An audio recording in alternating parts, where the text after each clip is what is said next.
I'd like to thank Reverend Larry for reading today and Gary Lynn Floyd, as well as our CSL music team, for our beautiful music today.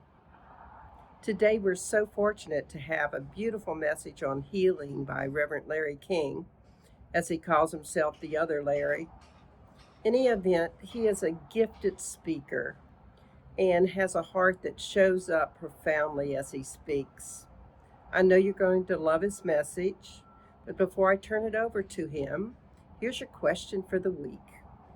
What is the one choice you might make today to remember there is only the one life, which is both God's life and your life, knowing that in that life there is perfect health, love, and wholeness? One more time. What is that one choice you might make today to remember there is only the one life, which is both God's life and your life, knowing in that life there is perfect health, love, and wholeness? Hey, everybody. Well, she invited me back. This is Reverend Larry King from Tidewater, Oregon, the other Larry. And just wanted to say thank you to our dear Reverend Larry, the other Larry, for inviting me here today. I can picture some of you that I've met before and just enjoying the thought of being with your community today. Well, this month, I know we're talking about health matters, ways that we can either view our health differently or improve our health. And today will be no different than that. That's certainly the subject that I have. But first, I want to spend a little bit of time talking about something way older than science of mind, way older than the teachings of Jesus, even. I want to talk a little bit about an ancient spiritual hermetic principle called as above, so below. But even before we get there, I got to tell you, our minds are wired a little differently, maybe than it was, say, 2 or 3 thousand years ago. And today we have an idea of projecting our humanness out in the world. And let me give you a couple examples and see if it isn't true for you. We tend to give our dogs and cats and pets very human characteristics, and we tend to imply the feelings of our animals as though they were human, as though our animals are mini me's and have all the characteristics of a human. Well, animal psychologists will tell you that's probably not the case. There's nothing wrong with treating our pets as though they are children, but most pet experts will tell you, they have very different motives than humans do. And so, we're kind of projecting ourselves on our animals. Well, another way that we're projecting ourselves is also in our spirituality, our idea of God, our idea of the universal truth, our idea of what that infinity of the universe and spirit is. And again, I'll ask you and see if it isn't a little bit true. First of all, when we were kids, right? Many of us were told that God is a guy in the sky on a golden throne, right? And when we were little and prayed, wasn't it very much like this? Weren't we praying to some, maybe not a guy on a throne, but certainly some power that was up there and beyond our reach? And along with that, I know in Sunday school, I used to be the youth director at the Portland Center for Spiritual Living. And in Sunday school, sometimes I would ask children to draw God. And boy, you could tell kids who had come from other faiths, right? God was very much generally masculine and generally on clouds. And so what we had done is the same thing we've done with our pets. We have projected our humanity, our human nature, on our idea of how we think of God. And for today's lesson, that's a big mistake. So let me explain why. So if God is a superhuman and we're praying to something that looks like and has the same, what do I want to say, the same characteristics, the same powers. I'm trying to think of some other words here. The same motivation, even that humans do. If that's our God, oh my gosh, we have given God a lot of limitations. by projecting our own humanity on spirit, we have greatly limited God's power and presence, right? Humans can't accomplish the birth of the universe. Humans can't accomplish, the glory that is the universe. Humans can't create abundance in the way that God has created abundance. We can enjoy it, right? We can bring it to us, but God created it. That's not within our power. That's not within a human idea of God's power. And so, first of all, I'm going to ask you to take a complete leap of faith with me today, and let's abandon our old ideas of spirit. I promise we'll put it back in place before I leave you. I don't want to leave you without an idea of a God. But let's not view God as Superman in the sky. Let's not view God as somehow a protective mother, even, because what I know is protective mothers have limitations. Superman has kryptonite. So let's put aside what we know about God as I begin to talk about the ancient Hermetic principle, as above, so below. Well, where does this come from? Ancient Egypt actually is where they were teaching this essential spiritual principle. And so you might imagine that Moses himself, right, raised in the Egyptian world, probably in a mystery school or something like that, had this level of teaching, probably Hermetics, although it probably wasn't called that then, back in the mystery schools of ancient Egypt. It probably was called something different, but these essential teachings and principles were probably what Moses was familiar with. It's how Moses parted the Red Sea. It's how Moses, I don't know, visited a number of plagues on people, right? He was using this ancient principle as above, so below. Well, how is our modern thought of this? How did it come about? And I'm going to ask you to suspend some disbelief, but one of the best ways to understand it actually comes through the ancient principle of the tarot. So someone in the 1450s in Europe created this ancient deck of cards based on ancient symbolism, and the Book of Thoth, a series of texts written by the Egyptian god of writing and knowledge. And so through the study of archaeology in the 1400s in Europe, someone examined the various ancient teachings and created that book that we call the tarot book, tarot cards. And so I want to focus in on the Magician Tarot card. I know some of you are going, wait a minute, Larry, we're talking about tarot cards, but bear with me here for a moment because I think it's very illustrative. And I'll have Reverend Larry put a slide up of the tarot card for the Magician. So take a look at this card. Isn't it interesting how the Magician has his arms splayed out, one up high, one down below, and above his head is that infinity symbol. And of course, the card itself is called the Magician, right? So what does a magician do? A magician brings about something from nothing. So up above his head is that infinity symbol. There's an infinity of possibilities. And what does the magician do? The magician takes the power of the infinite and brings it down into the world of manifestation. So the magician card is illustrating as above, so below. As it is in heaven, so it can be here on earth in an infinite of possibilities. So the idea is, and this is a very science of mind idea, if you move forward into Ernest Holmes and the New Thought teachings, don't we say that as God is powerful, so we can be powerful? Don't we say that as God's love is present in the world, so I can feel that love here in my own heart and in my own mind? So when we pray in the first step of treatment, When we imagine that God is all there is, we're noticing that infinity symbol back on that tarot card, right? There is an infinity that is God. God is every person, every place, everything, every situation. It's all God. It's all infinite.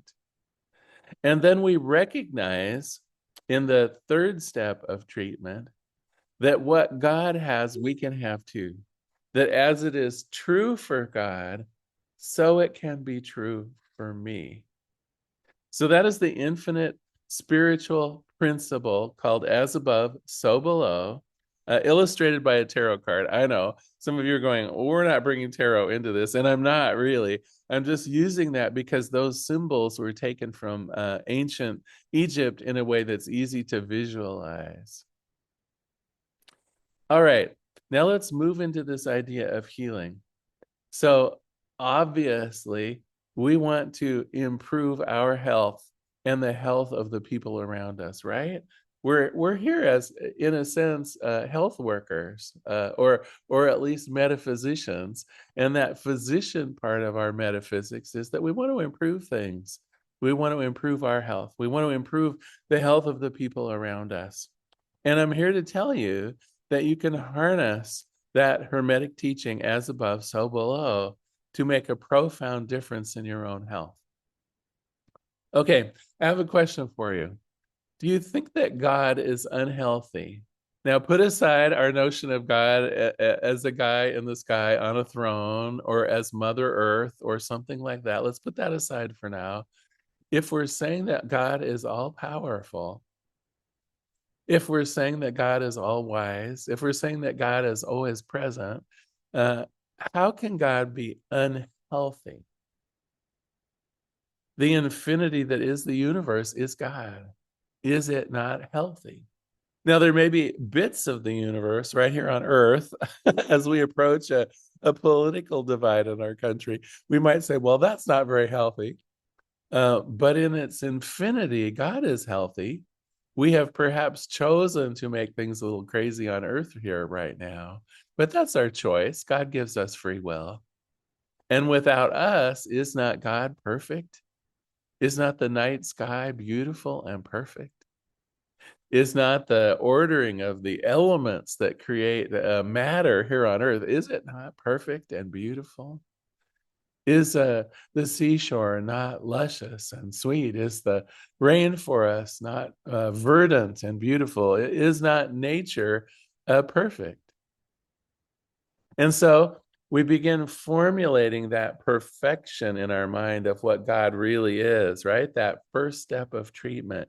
God is all the good. God is all the love. God is all the joy. And God is all the health. God is the perfection of creation itself. God is good and God is giving. And so God is more than willing to give us perfect health. God certainly understands the perfection that is perfect health. There is nothing outside of God to create anything different than perfect health. So how do I bring that down to earth? How do I break the other part of the Hermetic thing? It's simply to bring unity between ourself and that thing. But we have to have spiritual confidence. We have to be willing to say, okay, that power that is God is my power. That beauty that is God is my beauty. That essence of perfection that created the heavens and the earth, I have that too. I have that ability to understand the perfect nature of myself or a friend of mine who is hurting or in trouble. I have to understand that I have that power. I have to have spiritual confidence in that. God's power is my power right now. And I'd like to illustrate that with a story from my own life. So some years ago, I had a sweet little dog, but I would tell you, she was adventuresome. She weighed about 4 pounds. She was a silky terrier, and she loved to get loose and explore the neighborhood. Well, we lived in Portland, Oregon, and loose dogs are not a good thing. It's not a good idea. Too much traffic. We were about 2 blocks from a major intersection. And so, of course, we had a fenced yard and we were very careful not to let Sophie, her name was Sophie, Sophie out in the street. Well, one winter day, very cold, Portland can get down below freezing, and it was that day. A postal person came to the door with some packages, and I opened the door, and the post office personnel and I were talking about packages and whatnot, and I was wishing him a happy holiday because it was near Christmas and so on. And I didn't notice, but Sophie slipped out between our legs.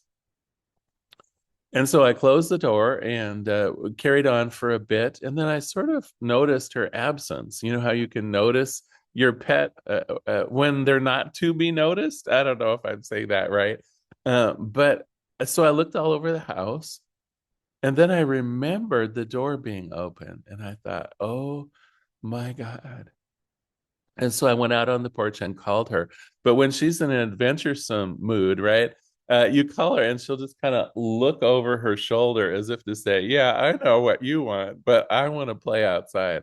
And so I went outside calling for her, walking around the block. I circled our block, no sign of her. I actually had some second doubts, went back into the house and looked under beds and things like that. Was not like her to be hiding inside. And so once again, I'm forced with the idea that my silky terrier is outside in freezing weather. Just retelling the story is tugging at my heart a little bit. So I went back outside and expanded my circle and began wondering, well, gosh, I should call some of the vets in the neighborhood. What are the things that I can do to possibly help locate her or make sure she's safe? And so I went on the front porch, and of course she had a collar with a tag on it, so I wanted to stay close to the telephone. So I'm kind of sitting on the porch. I'm bundled up. It's freezing outside, and then I notice it starts becoming dusk. In Portland, it gets dusk very early. It can be as early as 4 in the afternoon. And so on this winter day, it's starting to get dusk out. And I'm sitting on the front porch. And I suddenly realize if I don't find her fairly soon, she could easily freeze to death. And so I'm sitting on the steps on the front porch, bundled up, and I'm thinking, oh my God, a simple little mistake and my dog's going to be taken from me. Suddenly, and I don't know why suddenly, I don't know why this hadn't occurred to me before, but suddenly I realized, wow, the power I need to bring back my dog, the only power that I really need is present in my connection to spirit. And so I sat on the porch, and I can't remember my prayer exactly, but it was something like this. There is one power, there is one presence, there is only one thing, and I am connected to it. I'm connected to all of it. There is no separation between me and the infinite. There's no separation between me and my dog. There's no separation between me and any of the people who might have seen my dog or have my dog in their house. There's no separation between me and anything that would bring my dog to me. And I now claim and I now know that my dog is with me. My Sophie is mine to love and to hold. And I claim right now that she is mine, that she is in my arms, that she is safe, that she is warm, that she is here. And I'm grateful for this knowledge. I let it be, and so it is. And sitting there, I had this visualization of my dog trotting up the steps and jumping into my arms. And I felt the truth in it. I felt the goodness in it, an almost spooky feeling, a tingling on my arms, that numinous sense of spirit at work. And suddenly, my visualization wasn't a visualization anymore. She ran up the steps and jumped into my arms. That is the power. And I'm telling the story. It really does I'm having a little hard talking right now. But that is spiritual confidence. That is what I call the understanding that there is no separation between me and God, that what is true on high is also true for me here below. That as I know a thing is possible in heaven, right? God is every person, every place, everything, every situation. My dog Sophie and the knowledge of where she is and what she's doing is on high. And I have the spiritual confidence to bring it into fruition down below through my belief, through my confidence, and my connection to spirit. Okay, so now finally, how do we put this principle to work in the area of our own health? So we've talked about, is God sick? And we've come up with the answer, no, God is not sick. The universe is in a good order. The universe is perfect. How do I bring that perfection down to me? Well, Ernest Holmes, the founder of the science of mind, had a perfect prayer for this, I think, in Living the Science of Mind. Some of you are familiar with that book that he authored. And in it, there's a short prayer that I want to share with you today. There is only one life. That life is God's life. That life is perfect. And that life is my life now. I'm going to say that again, and then I'd ask you to repeat it with me if you're willing. There is only one life. That life is God's life. That life is perfect. That life is my life now. And for those of you who are perhaps interested in emotional prayers, not emotional prayers, but prayers involving motion, you can use the Hermetic principle motion here too. There is only one life. That life is God's life. That life is perfect. And that life is my life now. You see how we're forming that particular motion that goes with the Hermetic principle. So let's now repeat it together. There is only one life. That life is God's life. That life is perfect. That life is my life now. There is only one life. That life is God's life. That life is perfect. That life is my life now. There is only one life. That life is God's life. That life is perfect. That life is my life now. Can you feel it? There is only one life. That life is God's life. That life is perfect. That life is my life right now. There is only one life.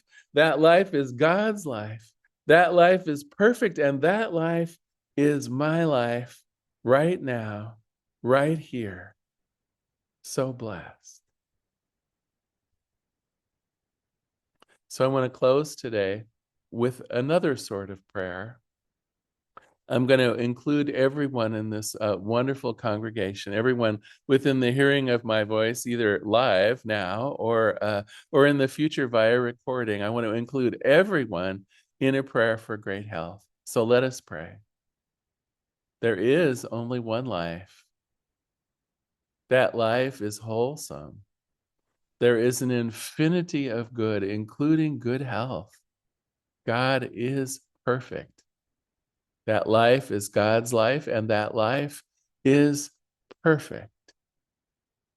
And so as I unify myself with that perfection, I can feel that essence of spirit descending into my body. And I know this is just a visual. There's no place that God is not. God is already in this body, but I visualize that perfection of God as though it were settling down onto me, creating that vitality that I desire, creating that warmth that I desire, creating the love that I desire, creating the perfection in my limbs and in my heart and in the function of all of my organs.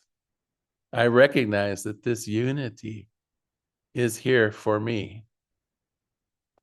And as it is true for me, I know it is true for everyone within the hearing of my voice.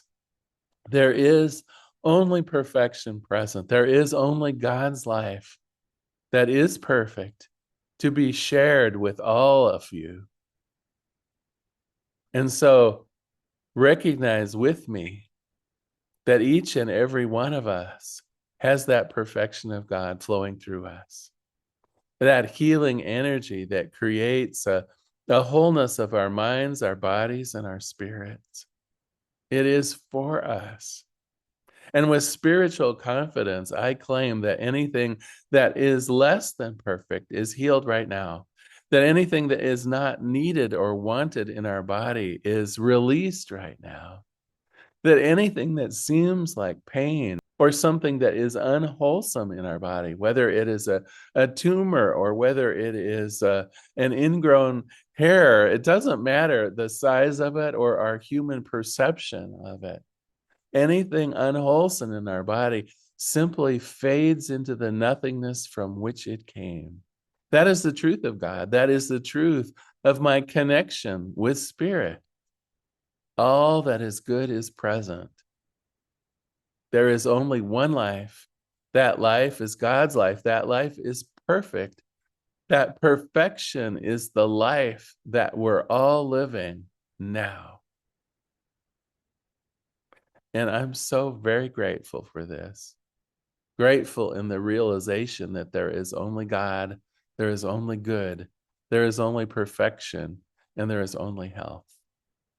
And from this place of goodness, I release this prayer into the action and activity of the law. I know that it is done. I know that these healings have taken place. I know that this Hermetic principle is already bound into our minds and our spirits, and our willingness to use this principle is at hand. I let it be. And together we say, and so it is. I'm so glad to be here with you all today. Many blessings. Thank you, Reverend Larry, for inviting me back.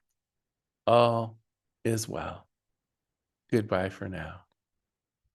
I just adore Reverend Larry's sweet nature that shows up in his talks and his beautiful stories. And I hope you enjoyed the story about his dog as much as I did. I love the prayer so much that I'm making it available on our website so that you can use it daily to heal whatever needs to be healed. Now, we all can remember the truth of who we are: whole, healthy, perfect, and complete. Before I go, let me just take this time to remind you of your affirmation for the week. How is it I so willingly and effortlessly remember there is only the one life, which is both God's life and my life, knowing in that life there is perfect health, love, and wholeness? And your challenge for the week is to use the prayer that's available on the website to heal whatever needs to be healed so you can lift up all in your life that is calling to be lifted up. I want to let you know how happy I am that people are continuing to donate. We are investigating places to have a service once or twice a month, and I'm so grateful for the contributions that will help us make that happen. Enjoy our offertory song.